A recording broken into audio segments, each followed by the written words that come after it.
The execution-style murders of racing legend Mickey Thompson and his wife, Trudy, on the morning of March 16, 1988, remain one of the most infamous unsolved crimes in motorsports history. As the couple prepared to leave their Bradbury, California home, two masked gunmen ambushed them, firing multiple shots at close range.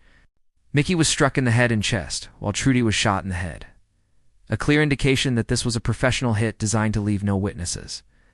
The killers then fled on bicycles, a calculated move to avoid detection, suggesting meticulous planning. Despite an intense investigation, the case went cold for over a decade, with no arrests, till a former business partner, Michael Goodwin, emerged as the prime suspect. Goodwin's motive was deeply rooted in financial ruin and bitter resentment. In the 1980s, he and Thompson had partnered on Score International, an indoor motorsports venture that ultimately failed. When Thompson sued Goodwin for breach of contract and won over a $500,000 judgment in 1987, Goodwin was enraged. Witnesses later testified that Goodwin had openly threatened Thompson, even suggesting he would regret winning the lawsuit. Some claimed Goodwin had discussed hiring hitmen, making him the most plausible suspect. The timing of the murders, just as Goodwin faced financial devastation, further pointed to his involvement.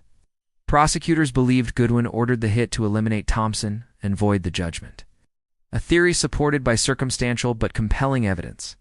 In 2007, more than 19 years after the murders, Goodwin was finally arrested and charged.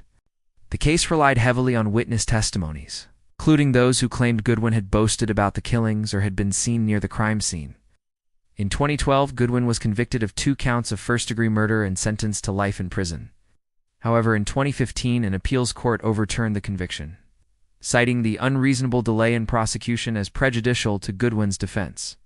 With key witnesses dead or unreliable, prosecutors chose not to retry him, leaving the case in legal limbo. The identities of the actual shooters remain unknown, but the bicycle escape, execution-style killings, and lack of forensic evidence strongly suggests they were professional contract killers, possibly tied to Southern California's criminal underworld. Some speculate Goodwin may have used connections from his past.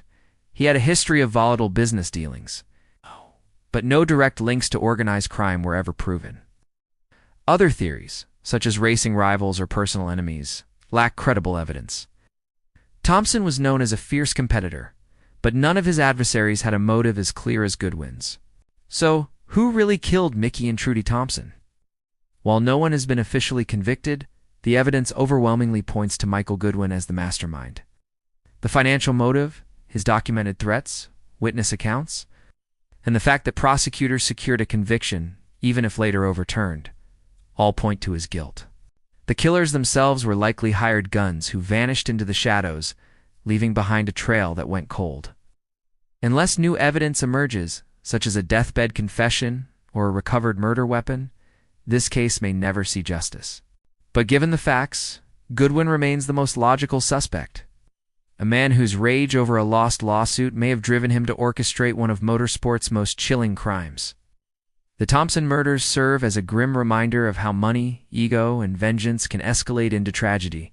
Despite the legal twists, the court of public opinion has largely rendered its verdict. Michael Goodwin got away with murder,